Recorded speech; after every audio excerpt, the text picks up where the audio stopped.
घाटकोपरच्या Amritnagar circle येथे अगदी गजबजलेल्या ठिकाणी भर दिवसा दरोडा पडल्यामुळे खळबळ उडालेली आहे। आपण जर बघितलं तर दर्शन ज्वेलर्स या ज्वेलर्सच्या दुकानामध्ये हा दरोडा पडलेला आहे। घटनास्थळी आता फॉरेन्सिक टीम असेल, त्याचबरोबर वरिष्ठ अधिकारी जे आहेत ते दाखल झालेले आहेत। अपर पोलीस आयुक्त या ठिकाणी आलेले आहेत, DCP या ठिकाणी दाखल झालेले आहेत, क्राईम ब्रांचच्या वेगवेगळी पथकं या ठिकाणी दाखल झालेली आहेत। साधारणतः सकाळी 10:30 वाजताच्या दरम्यान हा दरोडा पडलेला आहे।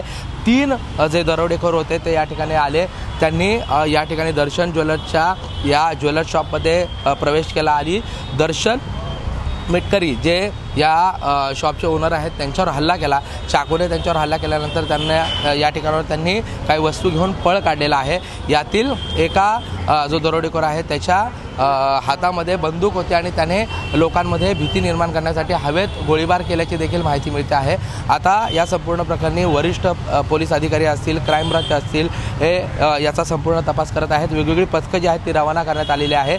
आजूबाजूचे सगळे CCTV फुटेज जे आहेत ते पाहिले जात आहेत। मात्र भर दिवसा दिवाळीचा सण जो आहे तो अगदी तोंडावर आलेला असताना भर दिवसा भर चौकात जिथे मोठी वर्दळ असते अशा ठिकाणी हा दरोडा पडल्यामुळे खळबळ उडालेली आहे।